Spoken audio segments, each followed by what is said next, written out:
Any shout outs? Goth women? You know what to do. We're gonna start from the top. What? A, No! I flubbed my line, and B, what the fuck?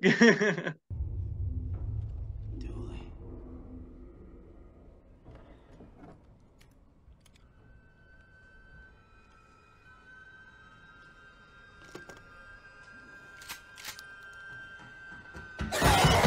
Welcome. This is Sessions on Cinema, a weekly discussion of films new and old, where I invite other aspiring filmmakers and fellow movie lovers. I'm Jacob, and today's guest is. It's me, Chris. How we doing, everyone? Even though you can't actually respond. Today, we'll be talking about the film Resident Evil: Welcome to Raccoon City. It's an action horror science fiction flick about the once booming home of pharma giant Umbrella Corporation. Raccoon City is now a dying Midwestern town. When evil is unleashed, the townspeople are forever changed, and a small group of survivors must work together to uncover the truth behind Umbrella and make it through the night. So I have to ask Chris, first and foremost, where are the raccoons for a movie that's Um, titled Raccoon City? I was asking myself the same question the whole time. There wasn't a single raccoon. Not a single one. Like truly criminal, like a real missed opportunity.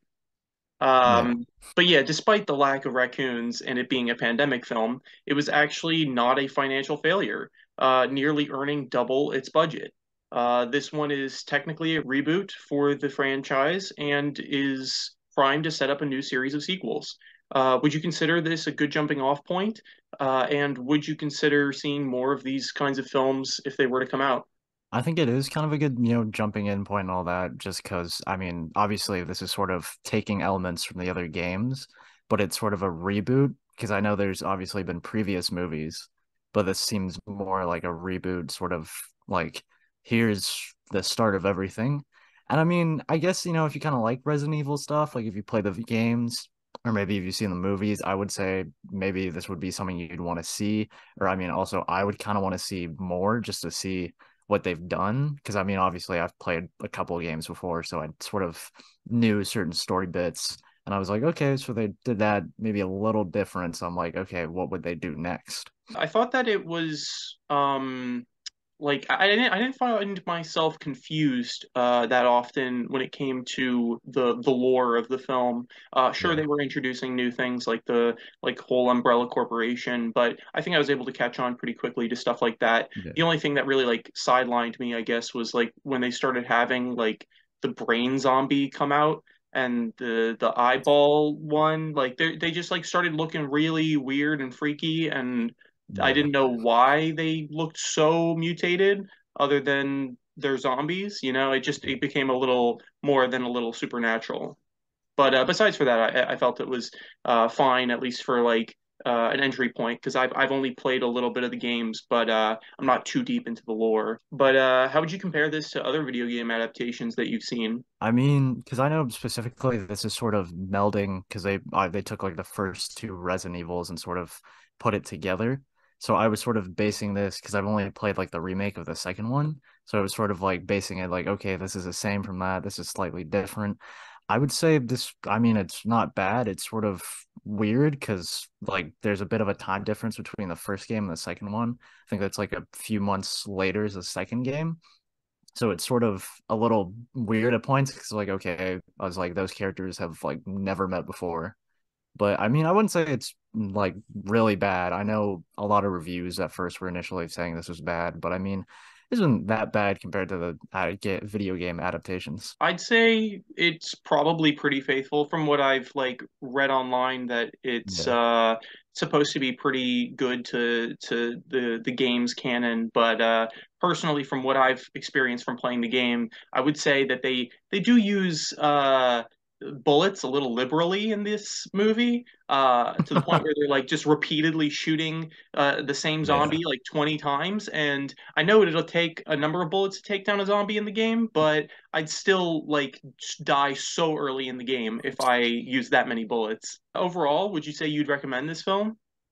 I mean, I think also just kind of, I mean, if you sort of like zombie movies or sort of the kind of like, it's kind of bad, but it's kind of good movies. And also, I mean, if you like Resident Evil, I think obviously you might at least want to give it a try.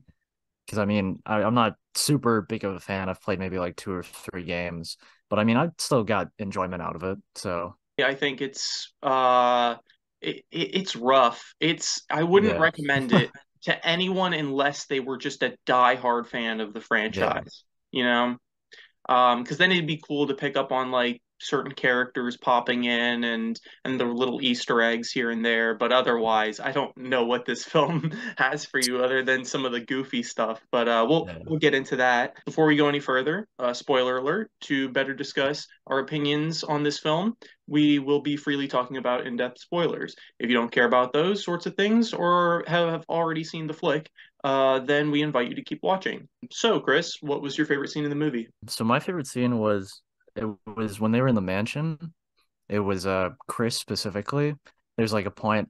I also say I thought the scene was a little stupid at first, but it was when he was in, I think it was one of the rooms or something, and he was sort of fighting all the zombies. And it was like he had his little, assault rifle, and it was like all the muzzle flashes was sort of lighting the scene. I thought that Oh. was kind of cool. I also thought initially that was kind of stupid because I swear he had a flashlight and then it just somehow magically disappeared. But I mean, kind of afterwards, I was like, okay, I was like, I guess plot convenience, you lost it. But I was like, oh, that's kind of cool. I'm like, you get little flashes of, oh, zombies right there. Oh, it's a little bit over. So I mean, that kind of sequence was pretty interesting to me. Yeah, was that the same sequence where later he gets isolated and he starts like using the lighter to light himself? Yeah, I think that was Okay. like in or like a little bit before it.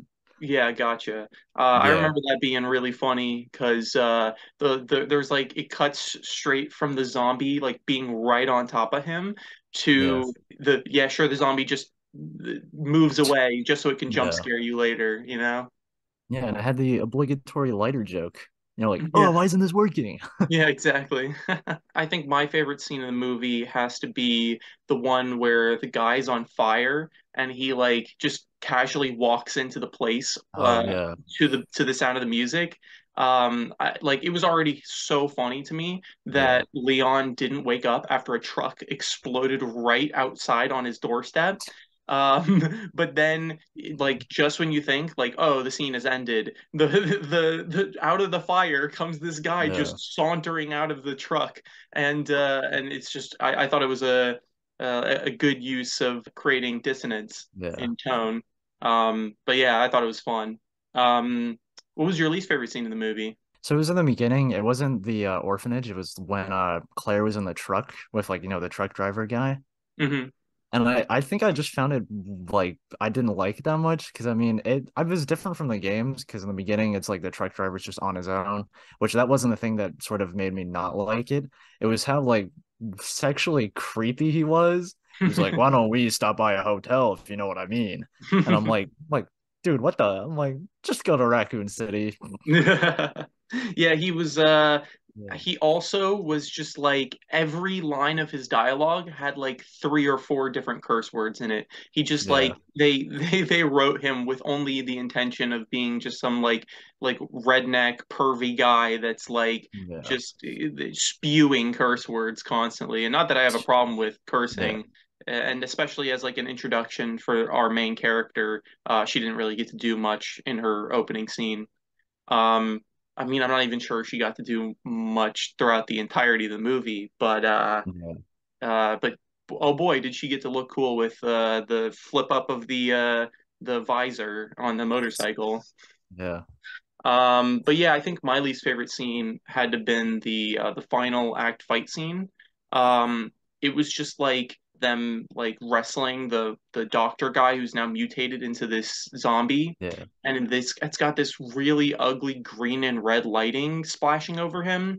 It's got terrible writing. It makes no sense for him to have lived like to begin with, and then he Yeah. dies for the second time, and then he gets revived for the second time, and it just made no sense. After that, he turns into this giant monstrosity PS2 CGI garbage. Yeah. And it's so completely like out of this world that they've set up that we've now just entered into a Yeah. cartoon.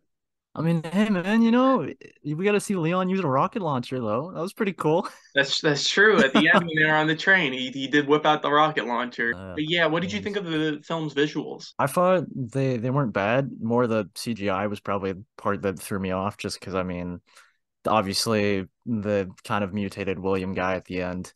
I mean, I knew from the games before he sort of gets mutated, but I was like, okay, I was like, this is kind of more goofy and weird looking. But I mean, like obviously the zombies weren't CGI, but like how they looked, I thought was really good. They kind of looked kind of like the games, but it was more just honestly the CGI was sort of, I was like, okay, this is kind of goofy looking.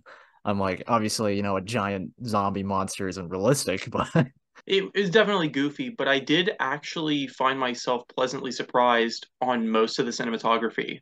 yeah, Like the shot composition, the set design, the use of color throughout most of the film, I thought was pretty good. Like from a movie that hardly seems like a real one from its title, I found it yeah, was very competent in many areas. And that was just like shocking to me. I often found it's visually on par with other modern horror movies like Barbarian or Malignant and although it's like difficult to shoot out in the rain, they just did it like in the cold. You could yeah. see their breath in many scenes, and I give them credit for it. There was also some cool usages of deep focus. Just like overall really competent and like competence was about as far as I can say the visuals went for me because it was very rare for a moment where the visuals made me feel much of anything at all.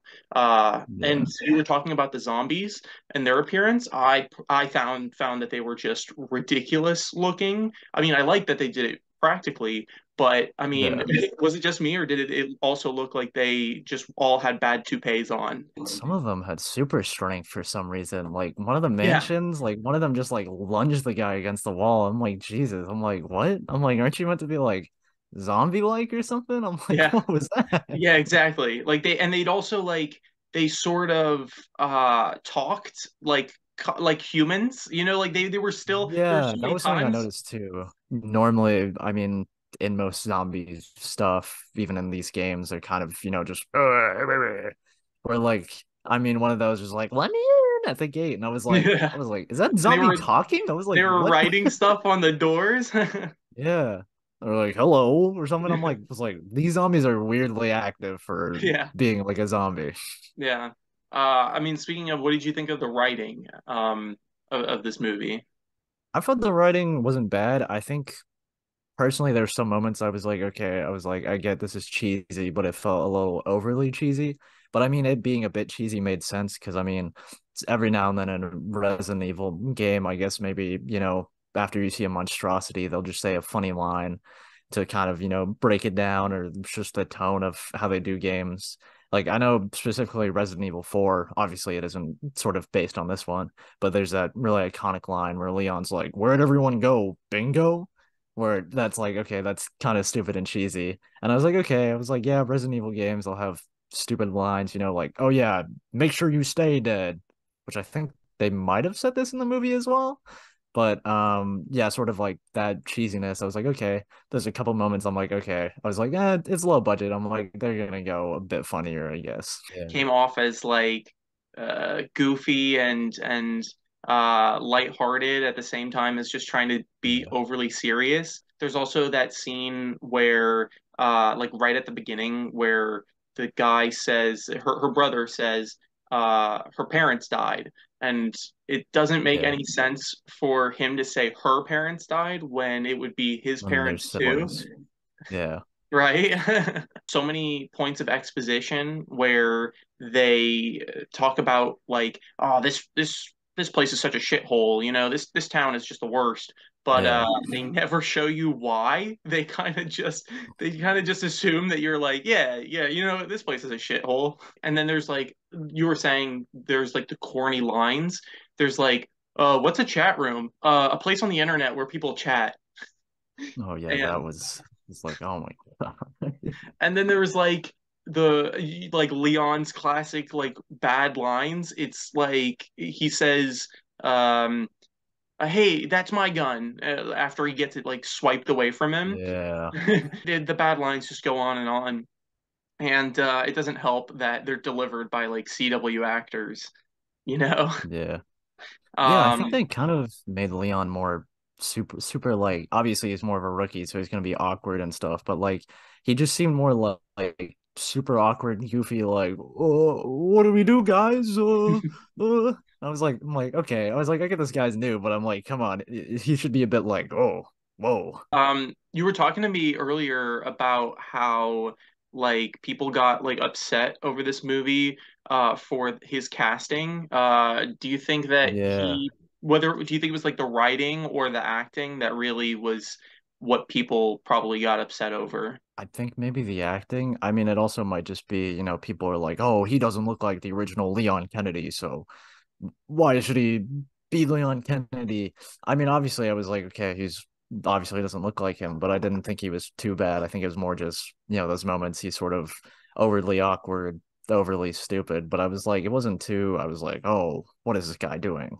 This guy think he's him or something. Yeah, he just didn't have any form of charisma. And again, I played the games very little, but I remember that being a key part of his character. And I get we're seeing him in an earlier stage in his development, but this was he was not much of a character at all. He Yeah, was just there to shoot his one-liners and I like be the quirky dorky guy, you know? yeah, But yeah, speaking of writing, there's like the synopsis and the timestamps throughout the film suggest that there's a ticking clock on their escape. Personally, I'm not sure why this would be the case. They obviously have to leave because the zombies, but was there anything that made it time relevant? Was it established that the train out of town was going to leave if they didn't make it in time? And if so, why were they showing the timestamps so early into the movie? Or do you think this was like an aspect that was just a way of artificially creating tension? yeah. I think well at first when I saw the time I was like, okay, maybe it's, sort of an aspect they're trying to show off, like, oh, to give you an idea. Even though some stuff kind of looking online afterwards, people were saying the time didn't match up because it was like one of the characters went in the hallway and they were like, okay, he was in there for like 30 minutes. It was like that was not realistic. But I think I could be wrong, but I think it was either the train they were on or sort of the bomb that sort of went off as they were on the train was maybe set to go off at like 6 a.m. Because I Hmm, feel like I remember when they were on the train, it like said 6 a.m. And then, they're all like, uh-oh. And then, that was when all the dust clouds. So I think that was kind of why they did the time.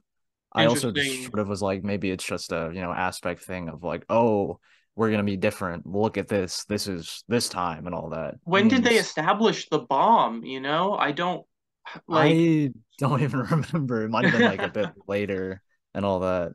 yeah, it comes But off to me as just like really lazy storytelling. I don't know. yeah, But like, because I know in the games they didn't really establish like there was a set reason or set, clock showing time. I mean, obviously there's a moment in one of the games where it's like a place is about to blow up, and it's like, okay, that makes sense why there's a countdown clock, but there's no like really factor of like, oh, this is 1 a.m. The zombie's gonna come out this door or something. it's just there to just sort of make us get that like Hitchcockian there's a bomb under the table Yeah. without actually doing any of the setup. Speaking of tension, did you think that the music helped to enhance the tension? I think so. I think the music kind of sort of created the atmosphere in some scenes just because it was a bit. I know the music really helped in the jump scares, obviously, because they had those little high pitched notes for, I mean, obviously, kind of generic high pitched for jump scares and all that. So I know it really fit with that because there's some moments I'm like, oh, okay. It's like, oh, there's a jump scare. But I think it sort of helped create the atmosphere. And I think also those kind of scenes where you see a zombie maul a guy to death, and then it cuts to some guy just, listen to music on his headphones. It sort of added to making that a bit comedic, being like, oh, well, this guy doesn't know what's going on. Yeah, I think that there were some scenes like my favorite scene in the movie where I think the needle drops definitely worked. It was supposed to be like a 1998 like period piece, so it sort of had to use music of its time, and I think it worked. But there's the original soundtrack, at least for me, was just this like loud droning when they were like driving cars or going places, and it was so annoying. At least for Yeah. me. Like, did you find that to be the case? Some scenes I was kind of like, it's like, okay.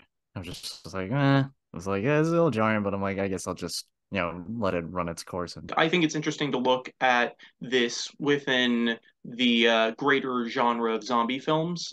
Zombies are usually meant to represent different kinds of societal fears in fiction. This film seems to be commenting on a fear of big pharma and a fear that is very real. And these mega corporations not only control your wallet, but also often your health and well-being. Do you feel the film explores this theme properly? I don't think overall, just because it's sort of, I mean, obviously it established, umbrella corporation, we're making this and all that. But I think it was sort of more just really zombie focused. I mean, there's obviously bits where they showed off like kind of at the end or like end half when, the William guy had his all his like, the specific G virus or whatever it said specifically on the vial.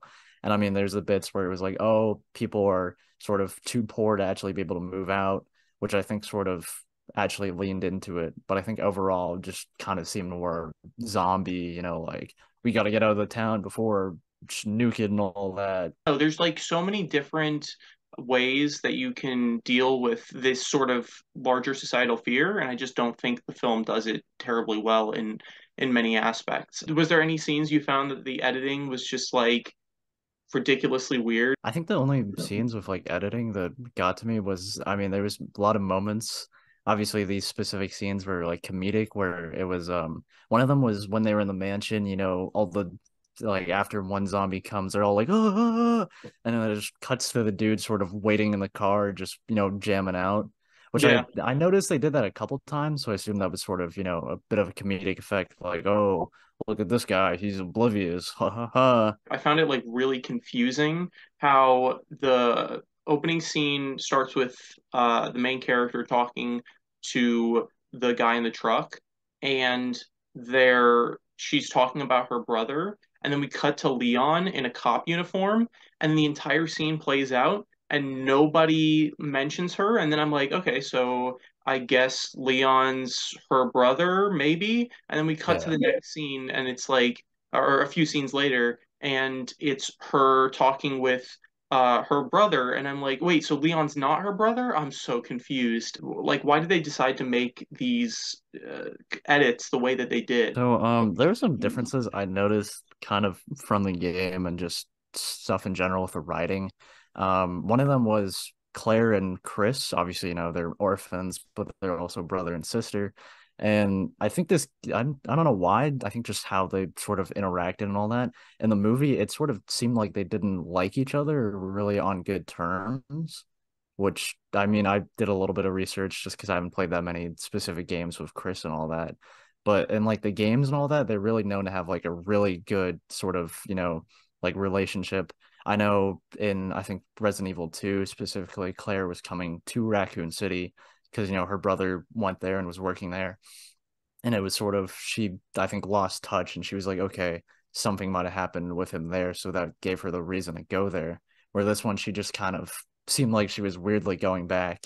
And even though she didn't seem like that, like, oh my God, this is my brother, I gotta save him, it sort of threw it off because there's scenes she sort of was willingly just, gonna shotgun zombies and be like, oh, move on my way. And it was sort of like, okay, if she's sort of doing this willingly, why would she if it was someone she doesn't really have like a good connection with.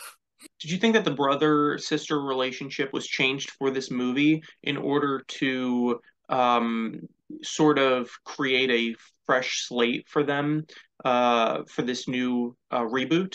You know how, like, with other franchises, they will tweak characters on reboots in order to, I guess, make them more palatable. Do you think that this conflict was part of that? And did it make it more palatable for you? And they also showed that like the William was sort of prominent in when they were at the orphanage. So it's sort of they were like, okay, we'll change it up a bit so they can really show a connection to him than just being like, oh, this is the head of the umbrella guy. Because otherwise it'd been like, okay, well, obviously this might be a bad organization, but it's like, why would they want to stop it? Where they're sort of because they were written how they were, it was like, okay, it gives them a bit more of a reason, like, okay, we know this guy isn't that good of a guy, he's done bad stuff. So it was sort of, I guess in that sense, it was more peppable. I mean, I don't know if it was really that much in the movie just because there wasn't really that many scenes with her and her brother until, like the end when they all kind of grouped up and were like, oh my God, let me help you, brother, stuff like that. I don't know why they spend so much time focusing on all these other characters when they just end up like dying, you know? Like they're just Yeah. there to be like killed, you know? They're just there Yeah. for their own individual death scenes, and I don't think that many of them really got the chance to shine. What would you rate this from 1 to 10? I would give it maybe like a 4.5 out of 10. Very much just like that kind of generic, okay, this is kind of a bad horror movie, but it sort of was to me sort of like, okay, it's a bad horror movie, but I'm like, it's still fun to watch and there's still aspects. I'm like, oh, okay, that's pretty cool. Oh, that looks cool. So I mean, I'd sort of give it, 4 out of 10 because obviously it's not like a perfect, amazing, 10 out of 10. Everyone should watch this movie. But I mean, I still sort of was like, okay, this isn't great, but it's good, but I can still at least get some enjoyment. I mean, I don't know if I'd specifically rewatch it, but like if I did or something, I'd still be like, oh yeah, I remember that. Oh, that was pretty cool. Oh, that was kind of funny. I would totally be on the same page with you if I feel like the second half of the movie just didn't like bog me down in so much Yeah, like boring nonsense. I was like fully on board with the movie during the first half of it. And I totally could have seen myself recommending it to friends as like a it's so bad it's good kind of movie, yeah, but it just got to be painful at a certain point for me. yeah, I personally I'd give it a 1 out of 10. It's not completely incompetent, but still wholly awful, at least to me. yeah, But hey, on the bright side, it was a pretty short movie, you know? yeah. It's like hour 40 something. Thank you, Chris, for joining me today for this discussion of Resident Evil. Welcome to Raccoon City. Thanks for having me. And if you're watching this and you have a recommendation for a movie to review for the future podcast, please comment down below. And don't forget to like and subscribe if you'd like to see more content like this. Once again, this has been Sessions on Cinema, and I'll talk to you next time. Gofferman, hopefully he doesn't silence me this time. Um, hit my line. I can give you my social security if you want number if you want. Oh my You can God. steal my identity, you can ruin my life if you want. I'm just saying. Yeah.